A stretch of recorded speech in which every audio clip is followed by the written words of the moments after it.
حضرت حرم بن حیان رحمت اللہ تعالی علیہ فرماتے ہیں میں حضرت اویس کرنی کو ڈھونڈنے چل پڑا.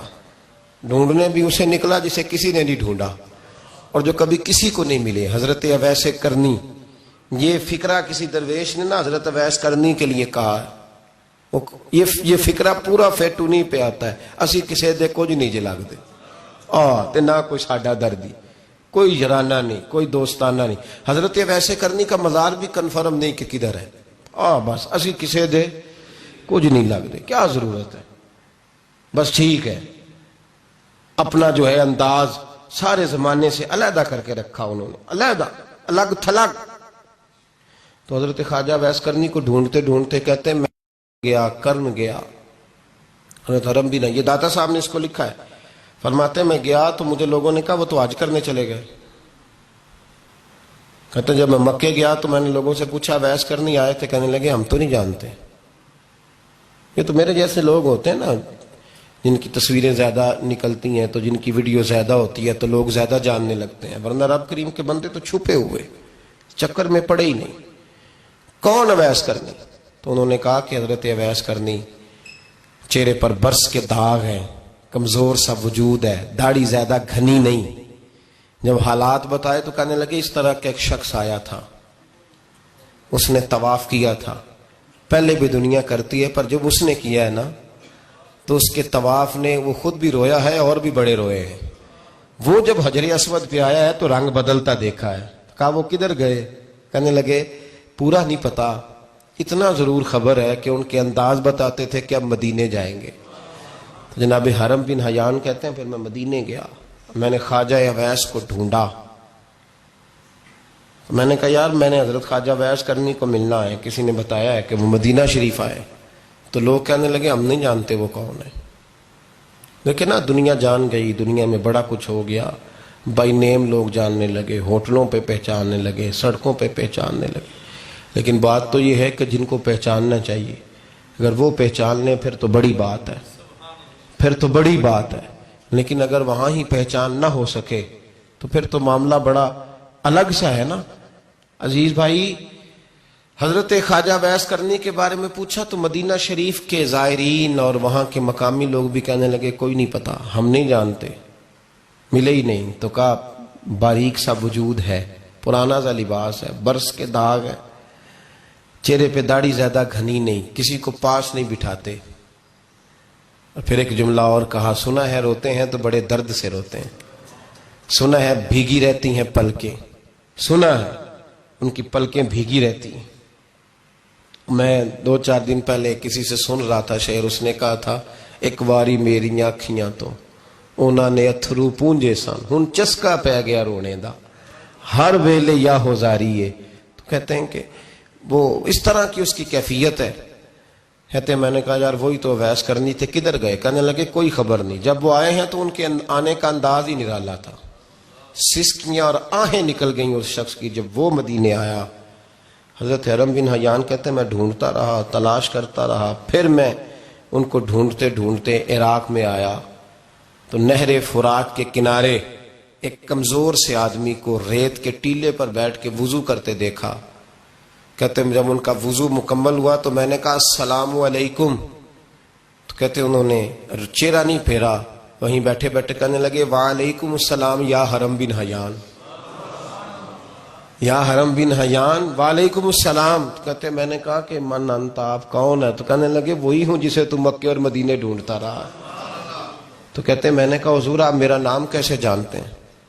بڑا خوبصورت جملہ ہے، اللہ کرے آپ کو یہ یاد رہ جائے. سبق کبھی نہ بھولنا، یہ سبق کبھی نہ بھولنا. بابا صاحب کے مزار پہ گئے تو خالی آ گئے، داتا صاحب گئے تو خالی، ایسے ہی چلے گئے. ہم فارغ لوگ تھے، کوئی کام نہیں تھا کہ بابا فرید کی گلیوں میں گھومتے رہے. ہم فارغ تھے کہ 2 بجے حضرت سلطان باہو رحمت اللہ علیہ کی جالیوں کے سامنے کھڑے رہے.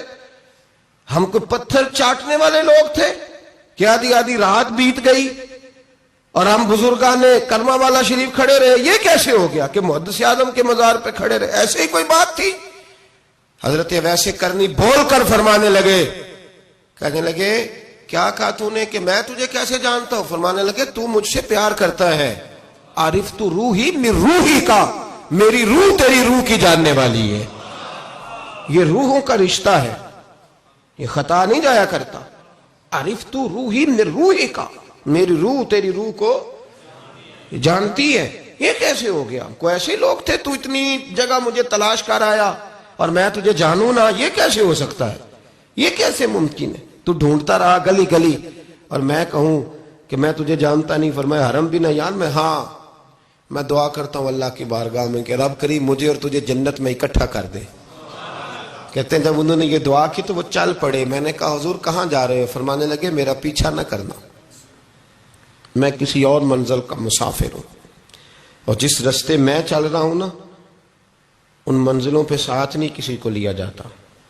یہ میری اپنی ذاتی منزل ہے، اس میں پاؤں پہ چھالے ذرا سخت ہوتے ہیں. ہر آدمی کا کام نہیں یہاں چلنا، تو مجھے تنہا رہنے دے اور مجھے اپنی مرضی سے چلنے دے.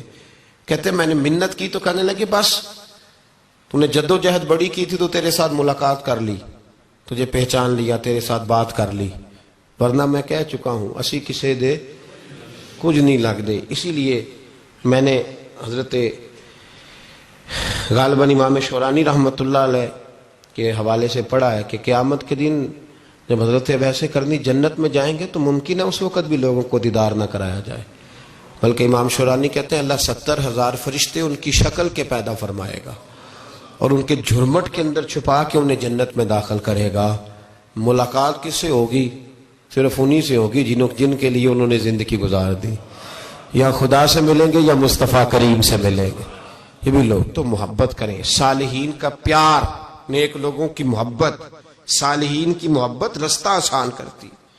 کوئی شک نہیں کہ زمانے میں سارے لوگ اچھے نہیں ہوتے، برے لوگ بھی آئے ہیں مارکیٹ میں، ہوتے ہیں، لیکن 2 4 5 10 بروں کو لے کر کے اچھوں کی محبت چھوڑ دیں گے، نیک لوگوں کا ذکر چھوڑ دیں گے، ان کا پیار چھوڑ دیں گے، ان کا تذکرہ پڑھنا چھوڑ دیں گے، ان کے پاس بیٹھنا چھوڑ دیں گے. گزشتہ دور میں جو بادشاہ بھی نیک ہوئے نا وہ بھی صالحین کی محبت کی وجہ سے نیک ہوئے. اورنگزیب عالمگیر اگر کچھ بہتر ہوئے تو اس لیے کہ ملا جیون نیک آدمی سے محبت کرتے تھے. محمود غزنوی کی بہتری کا سبب یہ تھا کہ حضرت سیدنا ابو الحسن خرقانی کے پاس جایا کرتے تھے. صالحین کی محبت نے بادشاہوں کے رخ بدلے، بادشاہوں کے. ان لوگوں کو پیار تھا تو حالات جہانگیر بادشاہ جایا کرتا تھا خواجہ اجمیر کے آستانے پر، تو لوگ کہتے ہیں کہ بڑے سخت دنوں میں بھی ہم اس کی آنکھوں میں آنسو دیکھا کرتے تھے. درد والی جگہ پہ جاتے تھے نا لوگ تو درد مند ہو جاتے. اس لیے صالحین کا پیار کبھی نہ چھوڑے، کبھی نہ چھوڑے. میرے بھائی کپڑوں پہ مٹی پڑ جائے نا تو کپڑے دھوئے جاتے ہیں، اتار کے پھینکے نہیں چاہتے. چیزیں غلط ہو جائیں تو گرد جھاڑی جاتی ہے. اس نظام کو چھوڑا. صالحین کا پیار کبھی نہ چھوڑنا، کبھی نہ چھوڑنا. رب کریم کے بندوں کی محبت اللہ تبارک و تعالیٰ کے قریب کرے گی آپ کو. اللہ کے بندوں کی محبت آپ کے اندر جلوے پیدا کرے. اور اگر آپ ان کو پڑھیں گے، میں جب پاک پتن شریف جاتا ہوں یا کسی مزار پر میں کھڑا ہوتا ہوں نا تو وہ جو حالات پڑے ہوتے ہیں نا ان بزرگوں کے وہ سامنے آتے ہیں کہ یہاں خواجہ نظام الدین محبوب الہی تشریف لائے. دیکھیں نا اگر کوئی بندہ سوچے تو ہو سکتا ہے کہ اس کا کلیجہ پھٹنے کو آئے. جب خواجہ نظام الدین صاحب کہتے ہیں کہ جو باب جنت ہے نا بابا فرید صاحب کا، کہتے ہیں یہ ایسی باب جنت نہیں. فرماتے ہیں جب بابا صاحب کا وصال ہوا تو بابا صاحب وہیں لیٹے ہوئے تھے جہاں آج ان کی مزار ہے، اور ان کے سرانے بالکل جس جگہ کو لوگ باب جنت کہتے ہیں وہاں میں نے رسول پاک کو کھڑے ہوئے دیکھا ہے. اب کوئی آدمی حضور کی خوشبو محسوس، اس کا ایک ارادہ بن گیا نا کہ یہاں حضور کھڑے تھے، اس پر کیفیت کیا طاری ہوگی، اس پر انداز کیا ہوگا، اس پر وارد کیا ہوگا، وہ کہاں پہنچ جائے گا 1-2 منٹ کے اندر. تو یہ تو اس وقت ہے جب اس کے محسوسات ہوں گے، جب وہ نظریاتی طور پر اس بات سے متفق ہوگا، جب وہ خوشبو محسوس کرنے کی صلاحیت رکھتا ہوگا. ایک بات عذرائے محبت ہے، کہہ دیتا ہوں چونکہ سوالات ہوتے رہتے، کہہ دیتا ہوں. اعلیٰ حضرت کے ایک مرید تھے مولانا حشمت علی خان صاحب رحمۃ اللہ، بڑے تگڑے آدمی تھے. جن لوگوں کی پوزیشن بڑی سخت فاضل لوگ ہوتے ہیں نا، اور حاضر جواب 1 منٹ سے پہلے. پاک پتن شریف گئے تو باب جنت سے گزر کے آئے. باب جنت سے کسی ہمارے عالم نے نہیں لکھا کہ جب وہاں سے گزر گیا اب توبہ نہ کرے اور کوئی اچھا عمل نہ کرے تو جنت میں جائے گا. بس یہ کہا کہ ایک دروازہ ہے جہاں خواجہ نظام نے حضور علیہ السلام کو کھڑے دیکھا، گزر جائے کوئی تو الحمدللہ اس کے لیے ایک برکت ہے. لیکن کسی شخص نے یہ نہیں کہا کہ اب وہاں سے نکل کے آ جائے اور معاذ اللہ جھوٹ بولے، جو مرضی کرے اور کہ میں جنتی ہو گیا، یہ معنی کسی بندے نے بھی بیان نہیں کیا. ہاں وہاں سے گزر کے آئے، سچی توبہ کرے، بعد میں اپنے اعمال پہ محنت کرے، اللہ اسے برکت عطا کرے گا. فرماتے ہیں میں پاک پتن شریف سے ہو کے آیا، رش بڑا تھا، اس کے ایام تھے، تو باب جنت سے گزر کے آیا تو میں بس کی چھت پہ بیٹھ گیا. کچھ اور لوگ بھی تھے، تو ان میں سے کچھ ایسے صاحبان بھی تھے جن کو بیماری ہوتی ہے چھیڑ کے رکھنے کی، کوئی نہ کوئی بات کیے رہتے ہیں، یہ ہو گیا تو وہ ہو گیا. کہتے ہیں انہوں نے بات چھیڑ دی، مولانا کہاں سے آ رہے ہو؟ تو میں نے کہا پاک پتن شریف. تو کہنے لگے کہ آپ وہ بہشتی دروازہ جس کو کہتے ہیں باب جنت، وہاں سے بھی گزرے ہیں؟ کہنے لگے الحمدللہ، لائن تو بڑی لمبی تھی پر موقع مل ہی گیا ہے، گزر گیا ہوں وہاں سے. تو کہتے ہیں مجھے سونگنے لگ گئے. کہنے لگے پھر تو آپ جنتی ہو گئے ہوں گے، پر آپ کے پاس سے جنت کی خوشبو نہیں آ رہی. تنزیہ، انہوں نے کہا تنزیہ. تو کہتے ہیں انہوں نے طنز کیا تو مجھے بھی حق حاصل تھا، جواب در جواب کی تو اجازت ہونی چاہیے نا. میں نے کہا مولانا کیوں، آپ کیوں سونگ رہے ہیں؟ کہنے لگے میں نے حدیث پاک میں پڑھا ہے کہ جنتی 500 سال بھی دور ہوگا تو اس کے پاس سے خوشبو آئے گی، یعنی 500 سال لگیں گے ابھی اس تک، تو پھر بھی جنت کی خوشبو آئے گی، تو آپ سے تو کوئی نہیں آ رہی. کہتے ہیں میں نے ان سے کہا آپ نے ایک حدیث پڑھی ہے، اگلی بھی پڑھ لینی تھی. حضور نے فرمایا جہنمی کو جنت کی خوشبو کوئی نہیں آئے گی. یہ نہیں پڑھی آپ نے حدیث، یہ نہیں نظر سے گزری. تو کہتے ہیں اب وہ مولانا مجھ سے معذرت کرنے لگے، کہنے لگے یار آپ تو ناراض ہی ہو گئے. تو میں نے کہا بھی آپ نے کیوں چھیڑی بات؟ میں نے آپ سے کوئی ڈسکس کیا؟ آپ نے پوچھا کہاں سے، پھر آپ ہی نے کہہ دیا کہ وہاں سے گزرے کہ نہیں جنتی دروازے سے، اور پھر آپ نے ہی اعتراض کر دیا. تو پھر ہمیں اتنا تو حق حاصل ہے نا، ہم آپ بھی کرتے ہیں تو ہو جاتے ہیں بدنام، اور تم قتل بھی کر دو تو چرچا نہیں ہوتا. ہمیں بھی تو حق حاصل ہے نا، اتنا تو جواب در جواب ہم دے سکتے ہیں. تو بھائی اس لیے صالحین کی محبت کبھی نہ چھوڑیں، اللہ کے بندوں کا پیار کبھی نہ چھوڑیں. کسی بزرگ کا ذکر ہو، کسی صحابی کی بات ہو، اہل بیت حتیٰ کہ انبیاء کرام علیہ السلام، اللہ کے انبیاء کی محبت، ان کی تعظیم، ان کا اکرام اپنے دل میں بٹھائیں، اس کو جگہ دیں. یہ تکمیل ایمان کے لیے بڑا ضروری ہے. فقد استکمل الایمان کے لفظ آئے حدیث میں. اگر تکمیل ایمان چاہیے تو اللہ کی رضا کے لیے لوگوں سے محبت کرنی چاہیے. اللہ عمل کی توفیق عطا فرمائے.